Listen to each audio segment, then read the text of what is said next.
De retour sur le plateau de la tranche info, place maintenant au focus. Et comme je vous l'ai annoncé avant la coupure pub, nous allons parler justement de l'interpellation de la semaine dernière des grands frères qui ont été donc interpellés tous lundi dernier, très tôt dans la matinée. Ils ont été retenus par les services de police pendant 96 heures en garde à vue.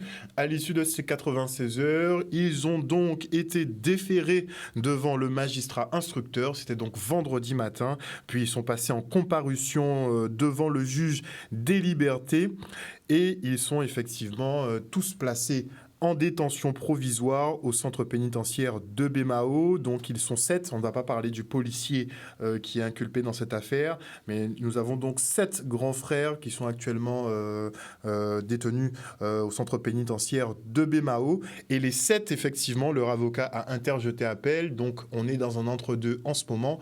Mais pour en parler ce soir avec moi, je reçois Louis-Verne Duménil, qui est le père de Boana, l'un des prévenus. Bonsoir, monsieur Duménil. Bonsoir. Bonsoir aux éditeurs de Canal 10. Alors, permettez-moi dans un premier temps de remercier l'ensemble de personnes qui nous a aidés. Et je remercie aussi les jeunes de Bémao qu'on traite de toutes les normes, à tout état de cause. Ils étaient là avec nous, à nous mettre sur une chaise à chaque fois qu'ils voyaient qu'on ne pouvait plus tenir. Je remercie tout ce monde. Je remercie aussi toutes les personnes qui défilent chez moi pour me dire « Monsieur, je ne comprends pas ». Je le remercie infiniment. Je remercie aussi les enfants qui manifestent, qui disent « c'est incompréhensible ».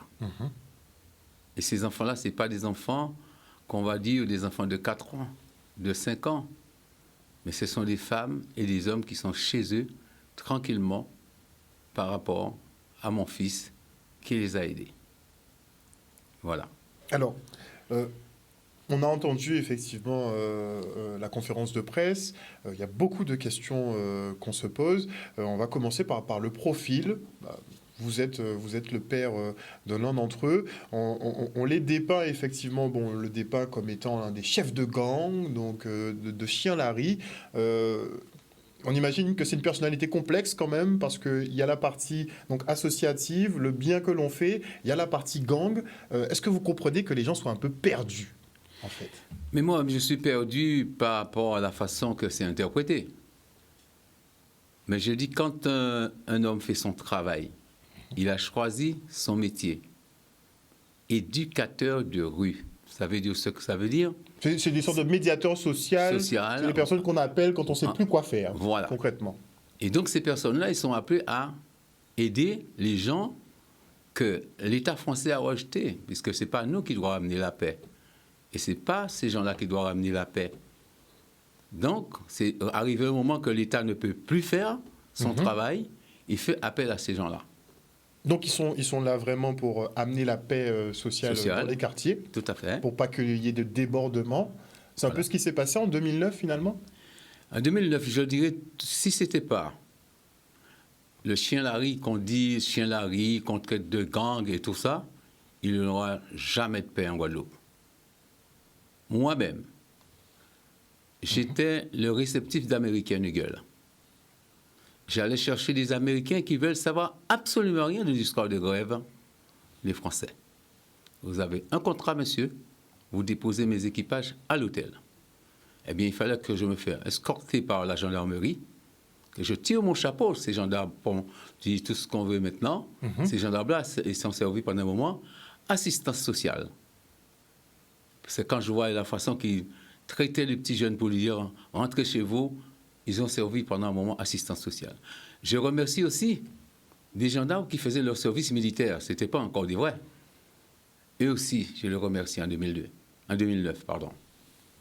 Et donc, si ce n'était pas mon fils, qu'on traite de banditisme maintenant, on traite de tout ce qu'on j'entends là, parce qu'on n'arrive même pas à cibler dans notre cerveau le mal qu'on peut traiter notre fils maintenant. Je pense quand même.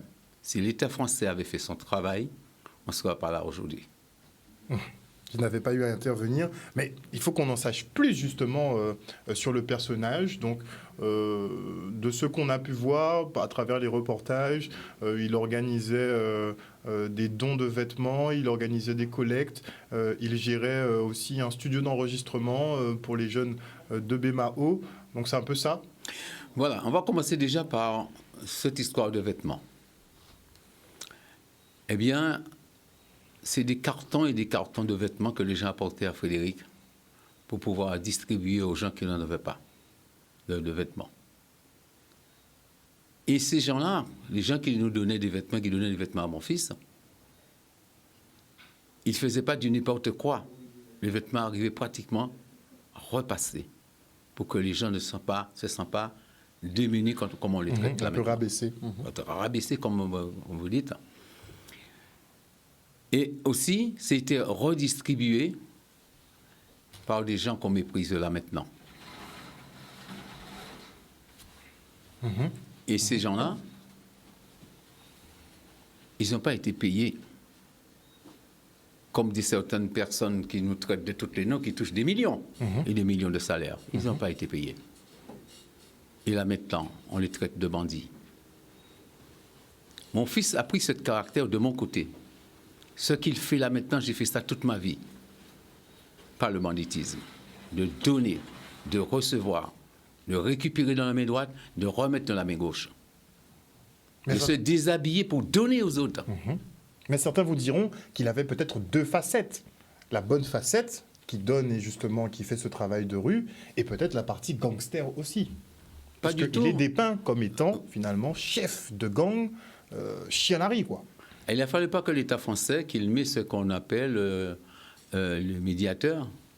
Parce que le médiateur doit aller vers ces gens-là qui ont été abandonnés. Ces gens-là qu'on dise que leurs parents les ont abandonnés, mais ce n'est pas vrai.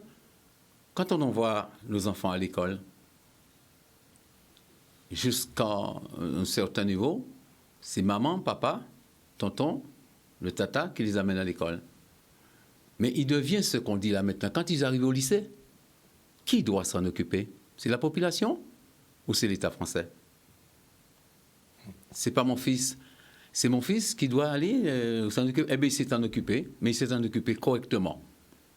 Qu'on veut le garder en prison, il restera mon fils dans mon cœur. Il restera avec l'éducation que je lui ai donnée, mais pas seul qu'on véhicule maintenant. Vous avez assisté au procès vendredi? Non, on nous a privés de tout. On ne pouvait pas assister, ouais. Et même moment, il y avait une petite tension, ils pensaient qu'on était venu pour casser, mais on ne sait pas faire ça. Ce qu'on sait faire, les gens qui étaient autour du tribunal, c'est de s'asseoir autour d'une table pour discuter avec nos jeunes quand ça ne va pas. Les gens qui étaient là, ce sont ces gens-là qui rédigent pour savoir comment on doit parler à ces gens-là qu'on dit que leur mère ne les a pas donné des éducations et que c'est l'État. Vous avez remarqué quelque chose quand ça a chauffé? Il fallait prendre un avion pour faire venir les gendarmes. C'est qu'on n'est jamais protégé dans ce pays. S'il faut à chaque fois qu'il y a quelque chose de rien du tout, il faut les faire venir. C'est que je dis qu'on n'est pas protégé. Pas protégé, pas pris en compte? On n'est pas pris en compte. On n'est pas pris en compte. On n'est même pas. Je dirais que on nous dit qu'on est français, et pourtant je tiens à dire à l'État que je n'ai pas de bord politique. Mon bord politique, il est économique. Il est économique. Qu'est-ce que tu fais là? Pourquoi tu ne travailles pas? Je vais t'aider. Au bout, monsieur Duménil, comme je te dois, rien du tout. L'amour. Voilà ce que mon fils, que j'ai véhiculé à mon fils. Ils vont peut-être faire ce qu'ils ont envie de faire avec mon fils, mais je les interdis de traiter mon fils de ça. J'ai bien dit, mettez-moi le menotte à sa place. Vous étiez très remonté justement. Mais oui, mais parce que on peut pas donner une éducation. Mon fils là, ouais, Frédéric, eh bien, il a pris une gifle jusqu'à l'âge de 25-30 ans, jusqu'à maintenant. Demandez à sa femme quand ça ne va pas, quand il est grand, quand ça te fait bien, quand il faut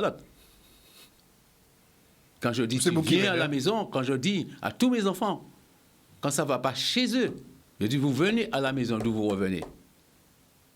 Expliquez-vous là. Et quand j'ai une belle-sœur, quand j'ai une belle fille, je fais la même éducation, ce qui fait qu'on est une famille soudée. Et la famille de mes enfants, ce sont des familles de cœur. On en discute. On ne fait pas comme les autres qui prennent, comme ceux que leurs enfants partent, machin, à droite et à gauche. Non. Tu as une copine, tu ne veux pas te marier? Viens, on va en discuter avec papa, maman. Et on met la famille autour d'une table. Je dis à l'État français, cette éducation, tous les métropolitains que je rencontre qui viennent en Guadeloupe adorent ce genre d'éducation qu'on donne à nos enfants. Oui, mais on dit que les enfants sont le fruit de l'éducation de leurs parents, mais qui sont plus les enfants de la société que les enfants de leurs parents. Et oui, parce que la société doit prendre ses Donc responsabilités. on pourrait se dire qu'il n'est pas exactement comme toi non plus. Quand il n'est pas comme moi, il ne va pas être peut-être à 100% comme on dit, mais à chaque fois qu'il fera une bêtise, il revient autour de la table. Donc on s'en occupe. Même s'ils sont majeurs, on s'en occupe. Très bien. Et quand ils vont chez eux, ils n'ont pas à manger, ils partent. Ils viennent chez papa, chez maman. Notre carte bleue de monsieur et madame Duménil, on le confie à nos enfants à n'importe quel moment. Jamais. Ça s'est arrivé qu'ils ont pris 10 centimes en plus. Et la carte bleue, des fois, reste chez eux 15 jours. Et là, maintenant, on les traite de bandits, de voleurs. Ben, peut-être s'ils ont pris de l'argent sur mon compte, c'était pour aider les autres. Et j'en tire mon chapeau. Après, il y a d'autres questions qui se posent. On a entendu cette association, donc, ils sont inculpés pour association de malfaiteurs en vue de commettre des crimes et délits. Donc là, on parlait des épisodes de casse et consorts. Et on parle aussi qu'il y aurait du chantage qui aurait été opéré, qu'ils auraient été des maîtres chanteurs, finalement, auprès de grandes entreprises. Vous pensez quoi de ça? Moi, je pense que là aussi, il continue à se tromper. Parce que l'enfant, quand on trouve dans la rue, il faut lui faire une éducation dans la rue, avant de la sortir dans la rue même, pour aller déjà chez ses parents. En arrivant chez ses parents, il faut examiner ce qu'on lui donne. C'était mon job. Et c'était quand pour examiner, il faut mettre l'enfant et ses parents devant pour rattraper ce qu'ils n'ont pas pu, soi-disant, donner à ses enfants. Mais nous, la personne, l'éducateur, doit aller vers ces entreprises pour bien expliquer qui sera dans leur entreprise. Qui est ce personnage? Pour faire de l'insertion, grosso modo, pour faire l'insertion. Mais là, on parle vraiment de chantage, comme quoi on aurait demandé des sommes en échange de protection de magasins. Alors, moi, je veux bien qu'ils sortent ce genre de dossier pour qu'ils nous disent que nous... On attend les preuves, je tiens à le dire. Non, oui, tout à fait. Nous, personne n'a de preuves. Mais jusque-là, ça m'étonne beaucoup. Ça m'étonne. Ça m'étonne puisqu'il y a des chefs d'entreprise quand même qui disent merci, qu'ils ont des enfants de chiens larry qui sont sortis dans la rue, qui travaillent chez eux, et c'est eux qui ferment et qui ouvrent leurs entreprises maintenant. Alors, il y a deux poids et deux mesures. Et il a fallu qu'un jour, qu'on arrête ce genre de polémique pour faire fuir ce que je ne sais pas, mais essayer de se mettre autour d'une table. Canal 10 a commencé avec une petite radio avec M. Rodriguez qui venait parler, arrête, et je vais parler pour toi après. Et regarde où est-ce qu'on en est maintenant. C'est que quand on arrive à... Mais c'est tout ça qu'on ne comprend pas trop aussi, M. Duménil, c'est que quand on a vu ces jeunes-là émerger, donc je parle des grands frères, je parle des 7 grands frères, quand on les a vus émerger, c'était dans le cadre de négociations. Voilà. Ils sont sortis du bois pour négocier justement, pour essayer d'arriver à une certaine paix sociale. Et de là, on passe de ceux effectivement qui essaient de négocier la paix sociale, finalement, seraient les artisans du désordre et ceux qui ont mis le feu en Guadeloupe. Il y a quelque chose que je ne comprends pas. Quand on monte une association, on se met autour d'une table. C'est toujours ça, c'est ce qu'ils ne veulent pas entendre, mais on est obligé de discuter, de se mettre autour d'une table.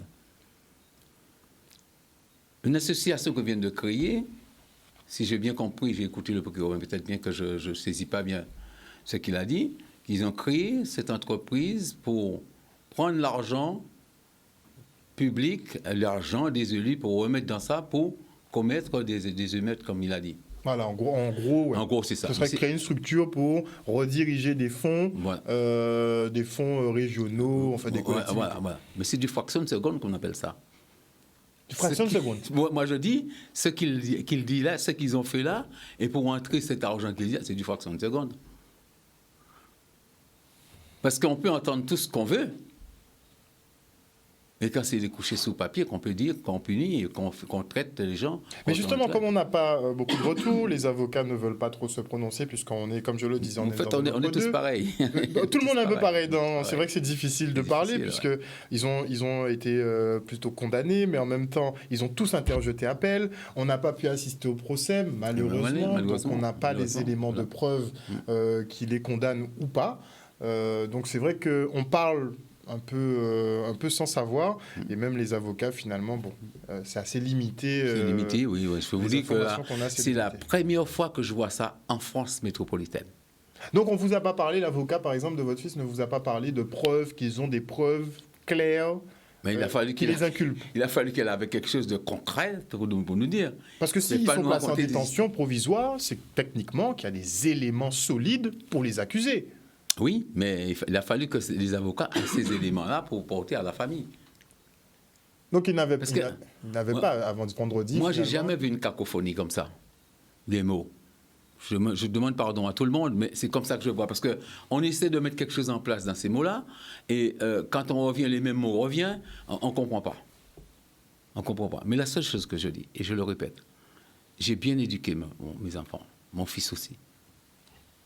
Ce qu'on lui reproche là, je demande ici, toutes les personnes que mon fils a aidées, je fais appel à ces personnes-là ce soir, venez vers moi pour dire à cette chose qu'on ne comprend pas, je ne vais même pas te donner le nom de tout ce que j'ai vu pendant ces 6 heures du matin, que je suis resté à Pointe-à-Pitre jusqu'à 22h30, venez témoigner ce que mon fils a fait pour eux. Venez me voir, moi je ne suis pas en état de dire des choses parce que moi je suis très sensible pour mes enfants. Je suis très très sensible pour mes enfants. J'en ai des enfants qui ont déjà 55 ans, mais ce sont mes enfants. Quand ils ont des difficultés, ce sont mes enfants. Alors j'ai du mal. Mais venez entre vous, réunissez-vous, je vous demande, s'il vous plaît, faites-le pour moi, faites-le pour mon fils, dire à l'État français ce qu'il a fait. En 2009, le travail qu'il a fait en 2009, on ne devait pas lui critiquer de ça maintenant. À la Marina du Bas-du-Fort, pardonnez-moi de faire cette petite parenthèse. À la Marina du Bas-du-Fort, quand j'ai été chercher les équipages, pardonnez-moi, à l'hôtel, chez la route des hôtels, quand j'ai été chercher mes équipages, le directeur d'American Eagle, il m'a appelé. Vous savez qu'est-ce qu'il m'a dit?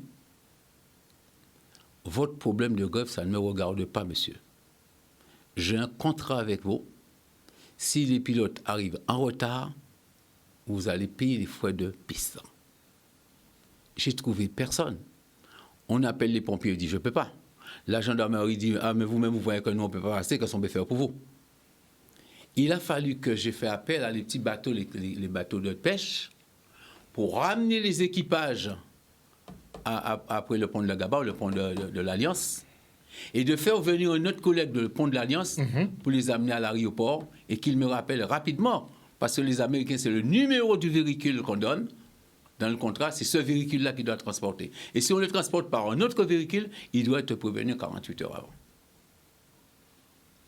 Je ne sais pas si c'est mon fils qui a mis ce genre de dérive en Guadeloupe, mais je dis à l'État français, il est temps de se mettre autour d'une table et on ne peut pas pouvoir régler le problème qu'eux, ils règlent en métropole avec des députés, avec des sénateurs, avec les maires, et ici qu'on nous traite de dire « je ne traite pas avec les bandits ».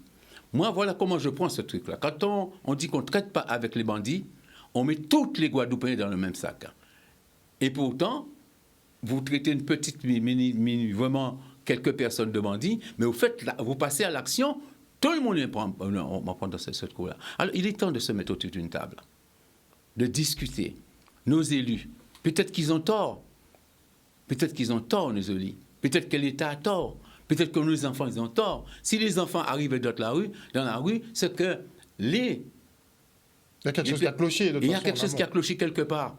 Parce que l'enfant, s'il est dans la rue, Il y a des personnes qui devaient la sortir de là avant. Ils ne devraient même pas atterrir dans la rue, normalement. Ils ne devaient pas arriver là. Dans un monde, Quand ils arrivent là, ils devaient avoir les forces de l'ordre qui disent attention, tu remontes toute marche pour venir là. Donc pour moi, tout est par terre. Il est temps qu'on se mette autour d'une table. Arrêtez de venir prendre des choses pour monter en puissance et de dire la Guadeloupe, c'est le département le plus riche de France. Aidez-nous à garder la Guadeloupe, même si le chlordécone a pris le dessus. Aussi. Alors sur le plateau, on a également M. Jocelyn Zou de FO. Bonsoir M. Zou. Bonsoir, téléspectateurs de Canal 10, bonsoir. Alors. Juvenile, bonsoir. Bonsoir, César. On va en venir tout à l'heure aux interpellations qui sont survenues ce matin à Port-Louis. Il y en a eu à minima 3. Donc ça commence à faire beaucoup de personnes qui sont interpellées sur le territoire. Mais avant d'en parler avec vous, Monsieur Zou, j'aimerais votre avis justement sur l'interpellation des grands frères. Alors, j'ai écouté comme avec bienveillance et beaucoup d'attention M. Duménil sur l'éducation qu'il a transmise à son fils. Aujourd'hui, toute cette éducation est mise à mal parce que simplement l'État n'a pas de réponse en fait. Alors moi je dis aujourd'hui, quand la bête crie et hurle et qu'elle n'a ni faim ni soif, c'est qu'elle sent sa mort prochaine. L'État n'a pas de réponse en fait. D'accord ? Donc le dernier rempart, moi c'est une mise en scène. On est tous conscients que c'est une mise en scène.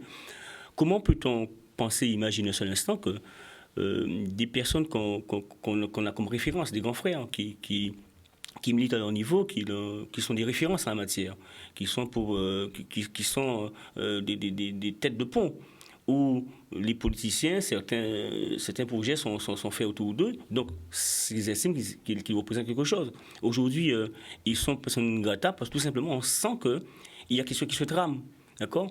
On ne peut pas passer de la lumière à l'ombre de manière subitement et que, quelque part, qu'on ne puisse pas imaginer un seul instant qu'il n'y a pas quelque chose qui se trame. Moi, je rappelle, c'est comme ça que l'État a tout fonctionné, même en Centrafrique. C'est-à-dire que c'est une méthode, en fait. C'est une façon de fonctionner. C'est une technique. C'est aussi de l'ingénierie sociale. Okay. Et vous, ils sont un peu les boucs émissaires de la crise sociale. L'État n'a plus de réponse, ne sait pas quoi faire. Comment expliquez-vous que depuis le 17 juillet, il y a des Vous êtes mobilisés depuis nous sommes mobilisés. Personne ne nous a rien demandé, personne ne nous interpelle pas. Laissez faire. C'est éteindre la mobilisation et on voit aujourd'hui qu'on est dans un système même si on ne peut pas dire le mot, qui est vraiment de dictature en fait. Les gens nous pressent, nous pressurisent et il y a de la misère. C'est une violence inouïe. Lorsqu'on voit comment les forces de l'ordre violentes des pères et des mères de famille qui se mobilisent pacifiquement, on sent bien qu'il y a un problème. Même des journalistes. Il y a un problème dans le pays.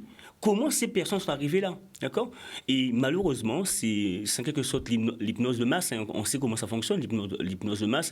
C'est 30 personnes qui vont suivre d'emblée, 40% qui sont plus ou moins indécis, qui sont perméables ou imperméables, et il y a 30% de résistants.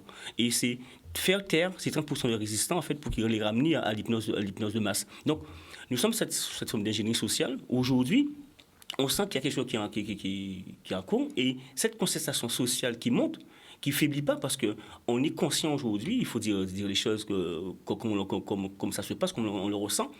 Ce qu'Aimé Césaire disait depuis tantôt, nous sommes dans un cadre de substitution, de génocide par substitution, où tous les Guadeloupéens, tous les jeunes sont conscients qu'ils, petit à petit, se feront remplacer. Ils n'ont plus leur place dans leur pays. D'accord ? On n'a jamais dit qu'on a lancé nos PA sur la Guadeloupe et qu'il faut se taire, en fait. OK ? Et on dérange. Et comme la contestation est pas de la Guadeloupe et qu'aujourd'hui, la Guadeloupe est sous les feux des projecteurs que tout le monde regarde aujourd'hui. On était cité en Belgique pendant la manifestation. Donc aujourd'hui, il faut faire taire la contestation et c'est la réponse de l'État. Comment peut-on imaginer un tel scénario ? C'est vrai que ça fait... Un tel scénario, mais c'est vraiment inouï.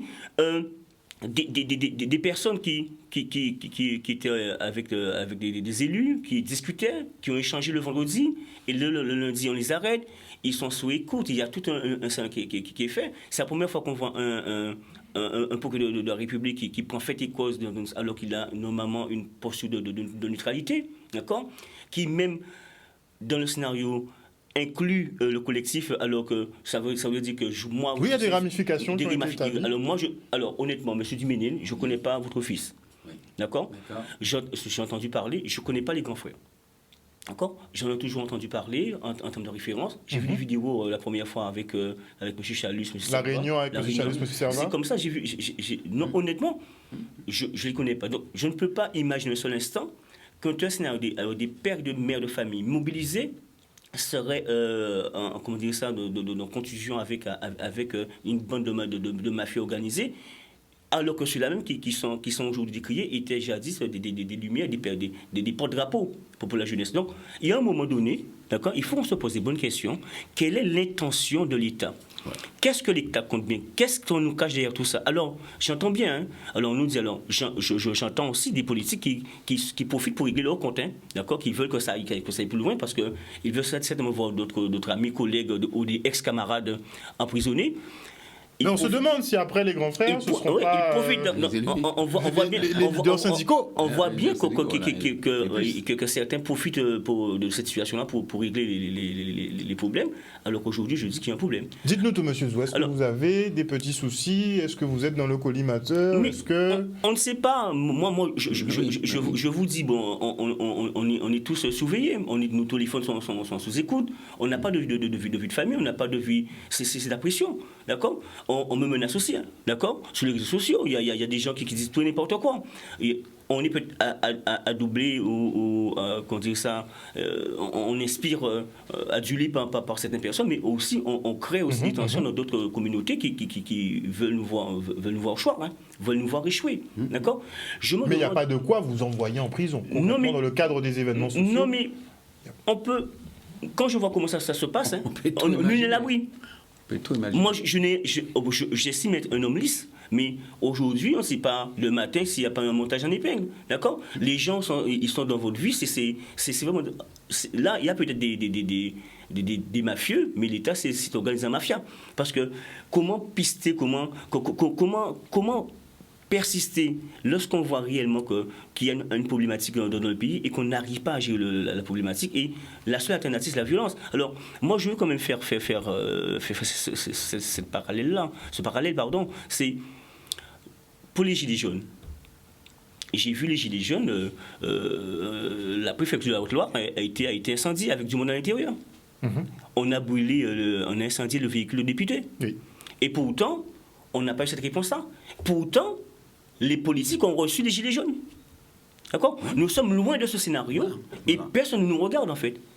Donc ce que vous voulez dire, c'est qu'il y a eu il y a eu beaucoup de casse effectivement sur les Champs-Élysées. Chaque samedi passait, il y a des banques qui sont passées, restaurants qui ont été brûlés. Enfin, il y a eu beaucoup de dégâts, mais il n'y a pas eu la réponse qu'il y a eu ici. Il faut se poser des questions. Comment peut-on, d'accord, estropier des familles, qui militent pacifiquement, qu'on interdit d'aller d'un point à un autre, et qui semblerait même que certains ont été faire du repérage pour que les locaux aillent sur la piste de l'aéroport. Mais c'est inouï. On ne sait même pas qu'on aille prendre cette direction-là. D'accord? On est dans le rond-point, point très bas. C'est-à-dire que les gens sont dans des montages, mais vraiment, moi, c'est digne de film de Hitchcock. Il y a tout le monde de suspense qu'on ne sait même pas, en fait, à qui le tour demain. Et ça, c'est ce qui est violent dans cette affaire-là. C'est comment on trouve des politiques, on trouve des personnes, des cadres, défendre ce côté-là, par exemple, ok, qui trouvent ça violent et qui ne trouvent pas violent des personnes qui sont privées de salaire, qui sont obligées de mettre une croix sur leur vie, qui ne peuvent plus payer le loyer, plus payer le crédit, qui ont fait entrer leurs enfants, qui n'ont pas d'argent. Ça, c'est violent, ça. Ouais. Qu'on puisse défendre sa catégorie de cadre guadeloupéen, je peux comprendre ça, d'accord? Ça peut un peu de solidaire. Mais est-ce qu'il n'est pas plus violent, d'accord, ce qui se produit aujourd'hui? Comment peut-on accepter, en tant que politicien en Guadeloupe, qu'on se fasse remplacer par des personnes venues d'ailleurs? Avant, on n'était pas peut-être super diplômé, d'accord, mais une petite mère de famille peut trouver une place de fille de salle pour nettoyer le CHU. Aujourd'hui même là, ce sont des personnes d'ailleurs qui vont le faire. D'accord? Comment peut-on du jour au lendemain dire à une personne que vous n'êtes plus rien parce que vous avez fait un choix dans votre vie, parce que vous faites valoir votre liberté. Et ce qui est dommage, c'est de voir comment cet échec de vaccination, c'est un échec cuisant, où tous les pays sont en train de... Et ils ne reconnaissent toujours pas, mais le gouvernement ils ne reconnaissent toujours pas, ça veut dire que ça n'a rien de sanitaire, nous sommes tous conscients de ça. Mais aujourd'hui, et je dis ça à la population, à mes Guadeloupéens, à mes frères, à mes jeunes, de tout bord confondu, de toute obédience, de tout bord politique, il y a une prise de conscience aujourd'hui de la jeunesse. Okay? Parce que ce qu'on essaie de faire, de montrer ce qui fonctionne, mais ce qui fonctionne moins bien, on ne les voit pas. On met ça sur le paillasson, d'accord? On fait tous les soirs des focus sur ce qui fonctionne. Oui, c'est beau, mais la majeure partie des jeunes qui sont sur les barrages, qui sont dans la rue jusqu'à aujourd'hui, c'est quoi? Ils sont où? On ne les entend pas. On ne les entend pas. On ne veut pas les entendre. On ne veut pas les entendre. Ils sont là, et c'est eux qui souffrent. D'accord? C'est eux qui sont... Et l'État n'a pas de réponse. Malheureusement, on s'est arc-bouté à un principe de montrer toujours ceux qui brillent, en fait. D'accord? Voilà. Mais ceux qui ne brillent pas, on ne les voit pas, alors que ceux-là ont besoin qu'on les tienne la main pour monter, en fait. Et là, c'est dommage. C'est vraiment, vraiment dommage, parce qu'on a aujourd'hui quand même une frange de la population qui n'a pas compris, en fait, qu'il fallait se mettre ensemble pour pouvoir arriver. Et on n'arrivera pas sans sans eux. Et c'est cette ingénierie sociale qui est en place, où on est en train de marteler des choses à la population pour faire croire à autre chose. Ouais. Et entre-temps, on nous invite à regarder autre part, et eux, ils continuent à avancer. C'est l'impression qu'on a. Et je crois qu'il y a d'autres choses qui se trament, qu'on ne sait pas. D'accord? Mais il faut qu'à un moment donné qu'on s'arrête. À aucun moment, j'entends que ça m'a fait rire, en fait, que Mme Denuc dit qu'elle va être bien placée pour faire avancer la pharmacopée aujourd'hui. Vous avez appris sa nomination. Mais ça me fait rire. On va. Gardez le propos, monsieur. Non, mais ça me fait singulièrement rire, parce qu'on a maltraité Henri Joseph. On a fait beaucoup de choses. Attendez, monsieur. Attendez. On va marquer une petite page de publicité et on revient avec nos invités en plateau. De retour sur le Focus, nous sommes toujours en présence de Louis-Verne Duménil, le père de Boina, et il est en présence de monsieur Jocelyn Zou, sapeur-pompier, qui est membre du syndicat Force Ouvrière. Avant la coupure pub, monsieur Zou allait faire faisait un petit comparatif. C'est vrai qu'on a appris la nomination effectivement de Valérie Denuc. Elle a été donc nommée à l'Agence européenne du médicament. Rien que ça, elle sera dans un département de recherche visiblement. Et vous disiez justement qu'elle va faire avancer notre pharmacopée. Ce que j'ai compris, en fait. Alors, comment aujourd'hui, qu'on a une personne, d'accord, fonctionnaire, ok, qui n'a jamais voulu nous recevoir, jamais voulu nous entendre, dans son cadre militaire, qui a toujours méprisé les journalistes, qui répond mal aux gens, qui de manière hautaine, qui mène pas large, ok, qui pourrait qui est en face d'elle des ignorants, des ignares, des personnes qui croient au vaudou. Donc, des personnes sans cervelle, sans intelligence, et qui aujourd'hui a tout essayé. Tout ce qu'elle a essayé, tout ce qu'elle a conseillé à son ami M. Rochat est passé. Et on apprend qu'elle est générale, d'une part, et d'autre part, qu'elle est nommée à l'agence du médicament. Mais on se dit, mais ce sont des promotions entre amis. Et aujourd'hui, on a fait taire monsieur Henri Joseph sur l'herbe à pic pour valoriser la piqûre, ce fameux vaccin. Et comme par hasard, comme elle va passer de l'autre côté de la barrière, elle va pouvoir faire avancer la pharmacopée. On se dit, de qui se moque-t-on réellement?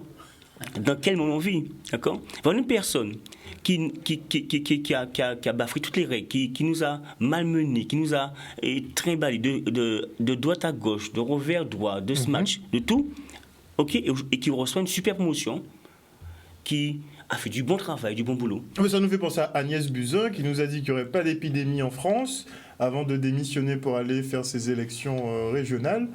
Et avant d'être nommé, je regardais ça encore là, puisque vous étiez en train de parler de ça, l'ex-ministre qui est devenu donc, elle a rejoint l'Organisation mondiale de la santé, carrément. Après avoir nié qu'il y aurait une pandémie, elle a été nommée à l'OMS. Alors, je ne veux pas être quand même médisant, mais on se pose des questions. Monsieur Macron, aujourd'hui, est président du Conseil européen. Comme par hasard, Mme Denuc entre. Quel est le business? Quelle est la passerelle? Qu'est-ce qu'il y a derrière ça? On ne sait pas.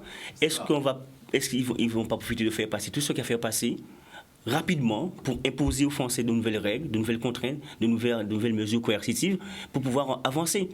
On se dit franchement, d'accord, arrêtons de se voiler la face, il y a certainement quelque chose qui se trame. Donc, dites-nous la vérité, d'accord. On part du côté du téléphone pour un appel d'auditeur. Allô, oui, bonsoir. Oui, bonsoir. Bonsoir, monsieur Luce.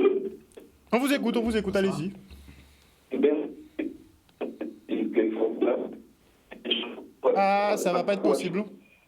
Ça va pas être possible. Ton téléphone ne capte pas. Tu es sur un portable. Parce que là, nous pas atteindre vous, ça va couper, ça va assurer. Ah bon.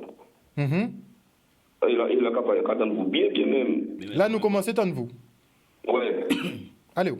Ah bon là? Oui, allez où? Oui. Bonsoir, monsieur. Bonsoir, commission qui est très formidable.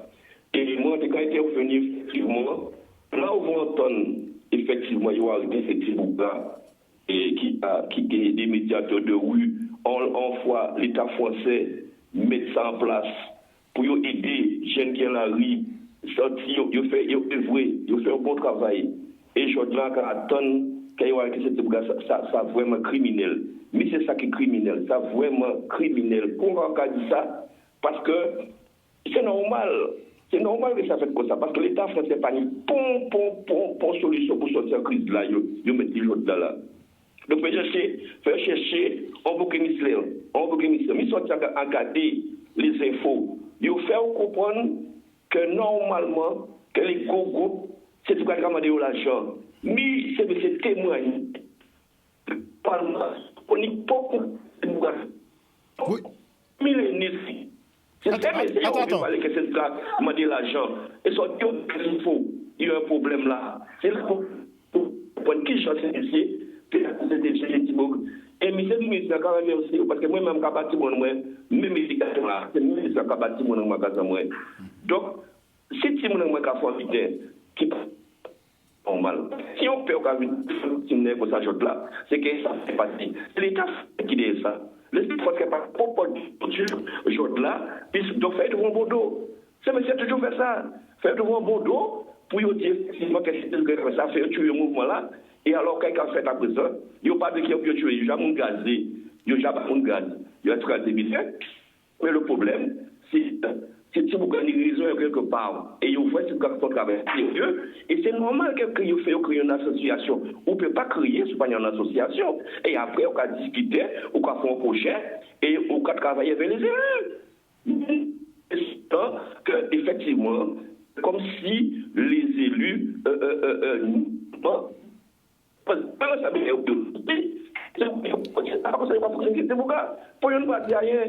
non, faisons dire qu'ils sont pas fonctionner ces trucs-là, ils ne peuvent pas acquiser ces trucs-là. Ça, c'est faux, ça. Excuse-moi, on ne pourra pas continuer parce que ça coupe beaucoup. C'est intéressant ce que tu dis, mais c'est vrai que ton propos est assuré. Quand tu es venu sur les grandes entreprises, le racket des grandes entreprises, on n'a pas pu entendre ce que tu as dit. Donc si tu peux nous rappeler, s'il te plaît, avec un meilleur réseau, ce serait pas mal. Merci bien beaucoup. Bon, je ne sais pas si vous avez pu entendre. On a capté quelques mots. Hein. Bon, pour lui, c'est un complot. Hein. Pour lui, c'est un complot. Pour vous, votre fils fait partie des boucs émissaires dans cette histoire? Je pense que oui. Parce qu'il en a fait beaucoup. Et je pense que l'État est complètement, comme disait M. Zou, l'État est embarrassé avec ça. Mais moi, ce que j'aimerais inviter, je sais qu'on va nous prendre terre à terre pour ce que je dis, mais on sera obligé de le faire. Mais venez autour de la table, monsieur le procureur, mettez quelqu'un d'autre pour écouter ce qu'on dit. Coupez les micros. Vous êtes toujours sur le dialogue. Pour vous, il faut qu'on revienne au dialogue. On ne peut pas faire différemment. Parce que ce qu'ils viennent de faire là, vous vous rendez compte, ce matin, quand j'ai amené le fils de mon fils à l'école, il a 4 ans. Je ne voulais pas parler de ça. Quand je parle de ça, j'ai de l'eau qui sort. Ce matin, avec l'enfant, on s'est battu avec l'enfant. L'enfant pleure, donne-moi mon papa, donne-moi ma maman pour aller à l'école. C'est compliqué. Vous vous rendez compte? On parle s'il n'avait pas pris cette éducation pour donner à son enfant, quand on est arrivé à l'école, la maîtresse me dit, mais qu'est-ce qu'il a? On n'a pas voulu tout raconter, puisqu'elle nous assiste, ses lettres, nous pas ne doit dire rien. OK? Et l'enfant, mais de l'autre côté, il a un enfant là-bas qui est diabétique depuis à l'âge de 2 ans, qu'il ne reste pas sans son père. Vous voyez combien de monde qui a été tué pour ne papa là? On part du côté du téléphone pour un nouvel appel d'auditeur. Allô, oui, bonsoir. Okay. Allô, oui, bonsoir. Bonsoir, Harold. On vous écoute. Et bonsoir, M. Zou, et bonsoir au papa de Boana. Bonsoir. Bon, je lui dis beaucoup de courage à M. Du Ménil, ouais. OK. Beaucoup de courage et tout le monde sait très bien qu'il base en garçon à une bonne éducation. En général, nous cas les enfants nous bien. Et l'État français savent ça très bien. Voilà. Donc, on n'a pas besoin de justifier, répéter que les garçons ont une bonne éducation. Tout le monde sait ça. Voilà. OK? Donc, ça qui a passé là. Tout le monde pas dupe. Tout le monde pas dupe et tout le monde sait très bien. C'est une vaste machination. OK? Et Guadeloupe n'est pas à niveau là, ça. Donc, nous pas à Marseille, nous pas à New York, nous pas dans ces grands côtés là, ça. L'histoire de gang et consorts, c'est du cinéma. Ouais. Tout le monde sait c'est du cinéma. Et même si vous avez été connaître le fonctionnement du pays là, il y a quelque chose dans notre jeu, à part jeu là, ça a été quelque chose. Voilà. OK?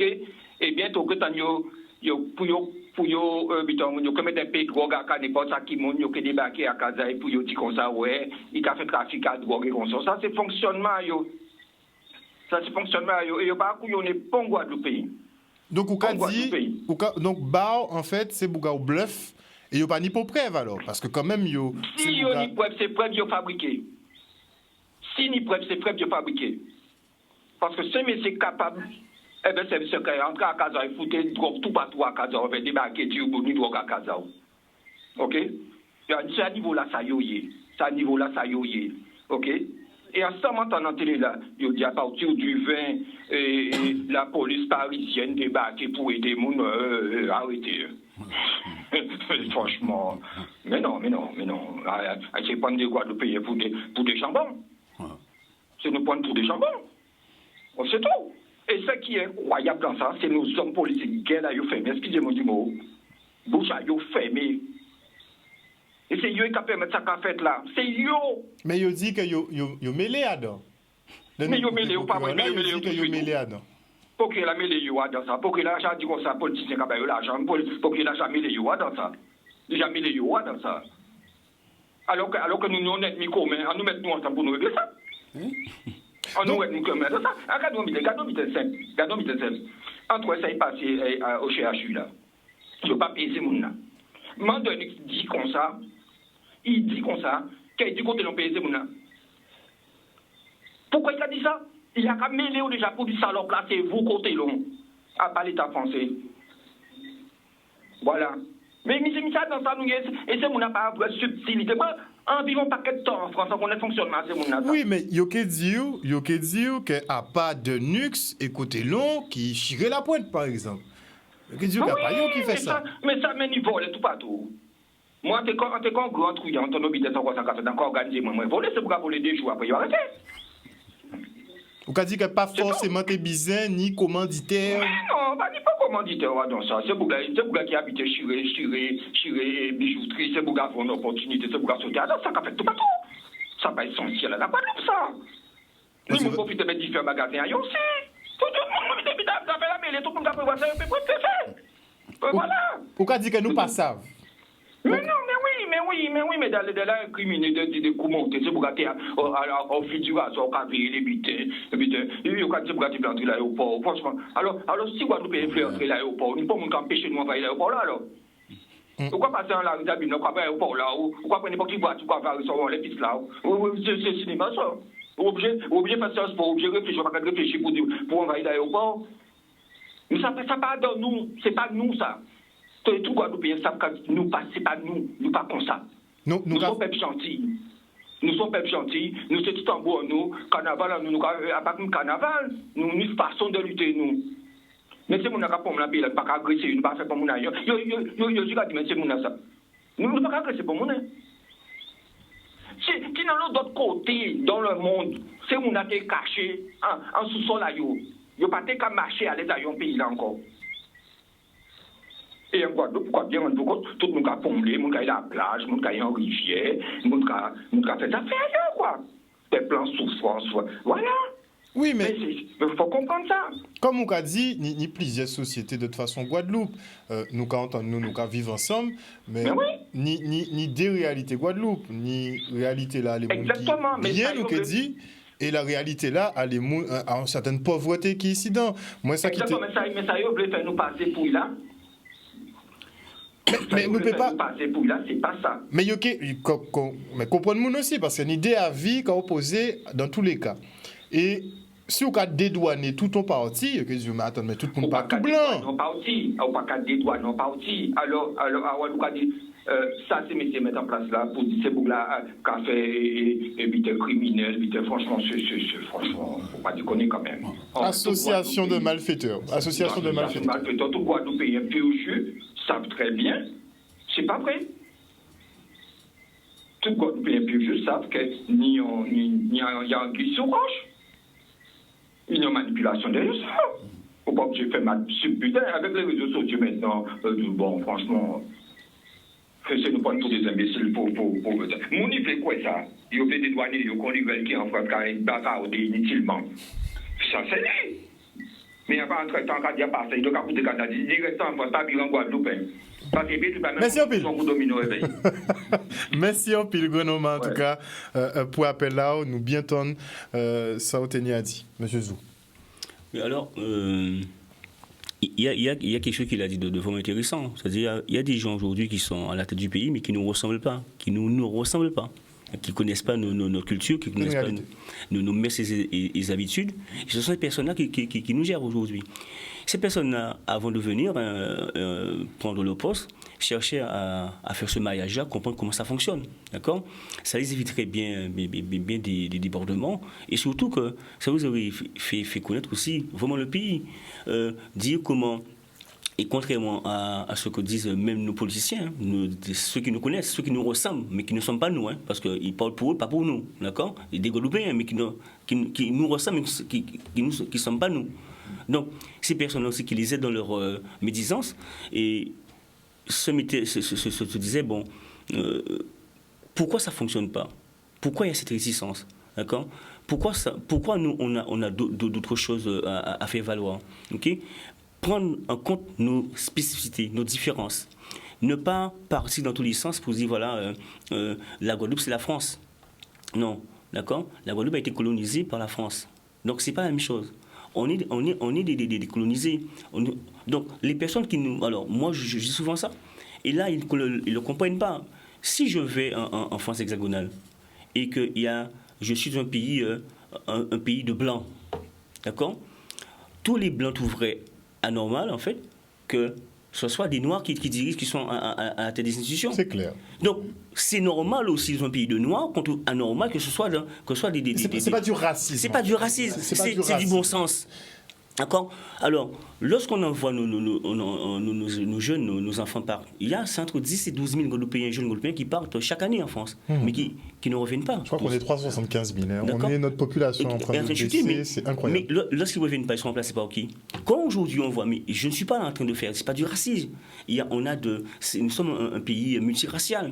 Mais aujourd'hui, quand on voit, lorsque on a des cadres qui réussissent des concours, que ce soit pour être proviseur ou principal de collège ou autre, je sais pas, qui sont systématiquement envoyés là-bas, et lorsqu'on voit ici aujourd'hui, ce sont des métropolitains qui viennent faire quoi à nos enfants, d'accord ? Mais qui n'ont pas forcément notre culture. Je ne suis pas en train de jeter un discrédit sur les enseignants. Non, mais Césaire avait déjà théorisé le génocide par substitution. Tout à fait, mais c'est pas... Et là, ils ne comprennent pas ça. Et ça n'a rien de racisme, c'est normal. Ils trouveraient ça malvenu d'être remplacés par des Noirs. Mais ils le disent eux-mêmes. Tout mais ça ne se passe pas vraiment. Donc, Oui, non, mais quand on entend les animaux, les Le Pen et compagnie, mais qu'est-ce qu'ils disent, ce qu'ils disent ? On n'a pas dans ce registre. De toute façon, on n'a jamais eu de président noir en France, donc ça ne nous ressemble pas. Par contre, on leur demande de tenir compte de nos spécificités, tenir compte de notre vécu, de notre culture, et l'adapter. Et ne pas laisser, comme certains politiques laisseraient croire, qu'on a peur du vaccin, de ce gros machin, de nous discréditer, d'accord ? Après, si certains ont peur du vaccin, ils ont le droit d'avoir peur du vaccin. Ils ont le droit. Et moi, je suis toujours... Et moi, je prends toutes mes responsabilités. Et il y a un problème avec cette piqûre-là. Il y a un problème, d'accord ? forcément, je le dis souvent, chacun ses croyances. Moi, je crois en Dieu. Je crois, à un moment donné, la vérité finira par éclater. D'accord ? Il faut que ça éclate. On peut pas... Là, la communauté scientifique est en train de changer de cap, là. Non, Donc, mais ça ne peut pas rester comme ça. On voit bien aujourd'hui que ça n'a rien de sanitaire. On voit bien que ça n'a rien de sanitaire. Oui, mais ça va continuer parce que l'émission est bientôt arrivée à terme. Ça va continuer. On sent que le gouvernement va continuer à mettre la pression. Le pass vaccinal a été voté. Bon, on aura une application différée ici aux Antilles, mais a priori, ça va être appliqué. Bon, c'est pas pour autant que les Guadeloupéens se font plus vacciner, mais est-ce qu'on va pas vers l'interpellation de 3/4 de la Guadeloupe? Je dis ça sur le ton de la plaisanterie, puisqu'on a eu 3 interpellations encore rapport Louis ce matin. Est-ce qu'on pourra continuer comme ça, monsieur? Alors, mais on finira par remplir les prisons, parce que là, forcément, alors, il faut bien écouter les avocats, hein, d'accord, qui disent réellement, c'est une réponse pénale qu'on a adaptée à la situation de la Guadeloupe, hein, en ces temps de crise. D'accord. Il n'y a rien de justice entre guillemets dans cette affaire-là. Nous ne sommes pas en train de dire que certains jeunes, certains collègues, certains amis n'ont pas commis des actes de malveillance. Nous ne sommes pas là pour critiquer. Nous ne sommes pas là pour dire aussi qu'ils doivent faire leur acte de contrition. Parce que on nous demande de nous excuser, alors que j'ai bien vu que le fonctionnement des Gilets jaunes, pourtant, on n'a pas demandé à ces personnes de faire d'actes de contrition. Donc, aujourd'hui, on a encore arrêté 3 jeunes sous Port-Louis, des personnes qu'on connaît, dont un de mes collègues sont dedans, d'accord, qui étaient dans une action de lutte. Ce sont des prisonniers politiques, parce qu'ils militent pour la liberté. Alors quand j'entends dire que les Guadeloupéens cassent les magasins, déchirent, on ne souscrit pas à cela, d'accord, mais ça se passe dans tous les pays. Oui, c'est vrai qu'il faut le dire, c'est pas spécifique à la Guadeloupe. C'est vrai. On ne dit pas qu'il faut faire ça. Mais, monsieur Zou, il faut reconnaître aussi que beaucoup de commerçants ont souffert. Oui, non, mais ça a été rapide et ça... Oui, mais de là à penser qu'il y a une organisation pour aller déchirer les magasins ou qu'il y a un montage en épingle dans cette affaire-là pour vraiment une pensée, avoir un esprit machiavélique pour pouvoir mettre en œuvre tout ce plan, on dit stop. Effectivement, et on ne disconvient pas. Mais aujourd'hui, la quantité de personnes arrêtées, que ce soit sur le Gosier ce matin aussi, parce qu'il y en a eu, que ce soit sur... à Gosier aussi, des interpellations? Oui, il me semble qu'il y en a eu un ou deux sur le Gosier. Ah, j'ai pas eu écho. D'accord. Et sous Port-Louis, ce sont aussi des militants. Et on se rend compte aujourd'hui que ce n'est pas que les jeunes qu'on arrête. C'est des tranches d'âge qui sont très éparses, 40 ans, 30 ans, 20 ans, 15 ans. Mais ça veut dire que tout le monde aujourd'hui est conscient qu'il y a un problème dans ce pays-là et que ça ne va pas s'arrêter. Lorsqu'on arrête les grands frères, j'espère sincèrement qu'il y aura un réveil, un sursaut des Guadeloupéens pour dire attention, on est de basculer quelque chose de... Mais la Guadeloupe est divisée sur cette question-là. Clairement, la Guadeloupe est divisée. Il y a la partie qui la voit effectivement comme des gangsters, comme des truands, et il y a l'autre partie qui comprend un peu l'action, enfin que tout a été peut-être mélangé dans cette action-là. Mais la Guadeloupe est divisée. Au départ, avant en entrée dans l'introduction, je disais que il y a ce qu'on appelle l'hypnose de masse. D'accord ? L'hypnose de masse, c'est 30% d'emblée qui sont convaincus qu'ils ont tort. 40% qui sont perméables ou imperméables qui vont dire non, c'est peut-être pas vrai, machin. Et il y a 30% de résistants. Et là, ils sont de taper dans cette résistance-là pour voir que si tout le monde tombe dans les... Pour vous, ils veulent abattre la résistance. Et là, tout est bon. D'accord ? Alors, je ne vais pas aujourd'hui dire que c'est forcément faux. On n'a pas les preuves, on ne sait pas que ces avancées, c'est vrai ou pas. Mais on sent très bien que c'est pas normal. On peut pas. Alors, s'il y a des preuves, que ces preuves-là, qu'ils mettent sur la table, mais qu'on fasse table rase et dire la vérité. Mais surtout qu'on ne jette pas le poids, en fait, sur les organisations syndicales, le collectif, et qui, avec ces jeunes-là qui faisaient aussi leur part de boulot, et le collectif qui fait sa part. Et qu'on n'essaie pas de dire, par exemple, que c'est le collectif... ces jeunes-là, ces personnes œuvrent pour le collectif. Donc, ça veut dire que le collectif aussi est gangréné par ces personnes. Alors que... Ah non, mais si on regarde du point de vue, effectivement, des autorités, mais tout le monde est mafia. Tout le monde est mafia, puisque vous avez eu vos heures aussi au niveau du SDIS. Donc, on vous a traité un petit peu comme des mafias. Les politiciens, finalement, seraient aussi dans la sauce. Donc, en plus des jeunes, donc ça ferait que tout le monde, en fait... Mais c'est une politique. Lorsqu'on prend l'histoire de la France, c'est ça. C'est l'histoire de la France. On n'a rien inventé. En France, dans les années 1942, c'est 40 millions de Français et 300 000 résistants. ça représente 0,75% de Français. Et tous les autres étaient des collabos, et lorsqu'ils ont gagné, tout le monde était des résistants. On a habitude, c'est la France. C'est la France. Donc pour vous, il faut que la justice donne une réponse éclairée, qu'on puisse avoir effectivement les preuves, les éléments qui permettent de les condamner s'il y en a, de façon à ce que tout le monde soit d'accord. Tout le monde soit d'accord, mais qu'on ne puisse pas jeter l'opprobre sur toute une population, comme c'est en réalité, il n'y a que les grands frères sont tous des gangsters. Il y a un problème, d'accord? Que la population, notre jeunesse guadeloupéenne aussi, puisse prendre en compte aussi des réalités, parce qu'aujourd'hui, ça a changé on est en train d'instaurer la peur en Guadeloupe. Et on vit dans cette peur-là, on vit dans cette violence-là. Alors, quoi le plus violent? Quand on voit par exemple des enfants sortir de l'école au niveau de Biras, le boulevard de l'hôpital, se faire gazer, un papa le gaz qui de l'école, qu'est-ce qu'il y a de plus violent comme ça? C'est ça qui se produit en France hexagonale. Ces policiers, ces gens seraient condamnés. Pour vous, on voit qu'une partie de la vie. Une partie. Comment peut-on me dire que des personnes qui sont pacifiquement debout, on voit un gendarme gazer le visage des personnes qui sont... Il n'y a pas de lutte, il n'y a pas de guerre, il n'y a rien. Moi, je vous dis sincèrement, je sais que la violence engendre la violence. D'accord? La guerre nourrit la guerre. Et ça, qu'on le veuille ou non, on ne s'en sortira pas si on ne se met pas d'accord. Par contre, avant de finir... Allez-y, rapidement. Demain soir, nous avons un meeting à Port-Louis, justement, d'accord? À Port-Louis avec le collectif, devant la mairie, justement, en soutien des camarades qu'on a arrêtés sur Port-Louis ce matin. Donc ils sont partis sur un 18 heures de garde à vue? Oui, certainement, mais les avocats sont avec eux, on les a éparpillés un peu partout, mais on fait le nécessaire. Et là, on envoie un soutien aussi à la famille, on envoie aussi un soutien à l'ensemble des Guadeloupéens. On dit de réveillez-vous. On a besoin de vous, il faut qu'on aille jusqu'au bout. Et que tous les parents qui souffrent aujourd'hui pour des enfants qui sont emprisonnés injustement, de manière très arbitraire, que c'est ces parents qui soutiennent ces parents-là et qu'on change le paradigme, en fait, parce qu'on a besoin de changement en Guadeloupe. Voilà. Monsieur Duménil, pour la fin. Voilà.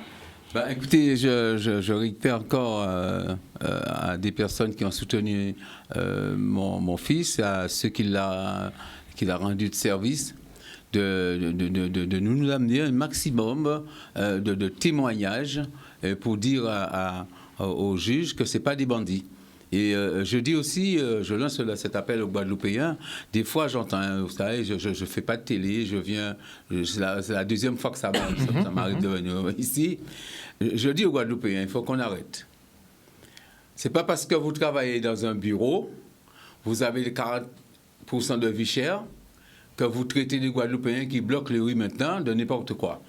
Il y a un problème, il faut reconnaître qu'il y a un problème, il faut qu'on se mette autour de la table. Les pompiers, qu'on dit tout qui sont ceci, ils ont bloqué, pas bloqué. Mais qui nous a aidés en 2009? Quoi dit que mémoire en nous coûte? Mémoire en nous coûte. On avait c'est eux qui étaient les médecins, c'est eux ils étaient tout.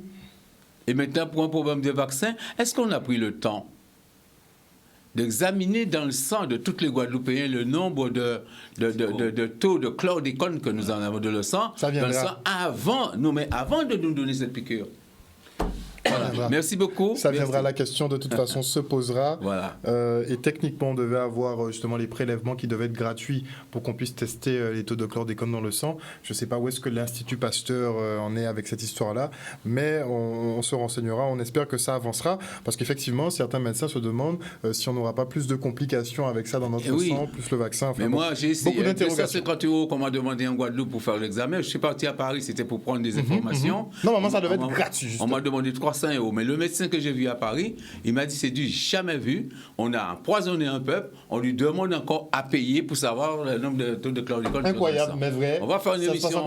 Sérieusement, si on dit nos pompiers ne sont pas bien, nos enfants ce sont des voleurs, nous les vieux qui ne peuvent pas marcher, on viendra ici pour tout ce qu'on connaît. Puisque j'ai travaillé moi dans l'eau.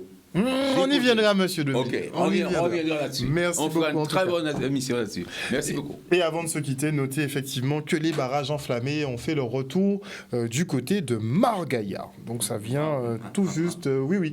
Mais on pense que dans les jours à venir, les points Mar-Gaillard, Port-Louis, Rivière-des-Pères, Sainte-Rose vont être particulièrement problématiques. On ne sait pas ce qui va en être pour Capesterre, mais bon, la tension monte. Et si vous êtes attentif à ce qui se dit dans la rue, ça va être compliqué les prochains jours. Allez, une bonne soirée à vous. On se retrouve demain.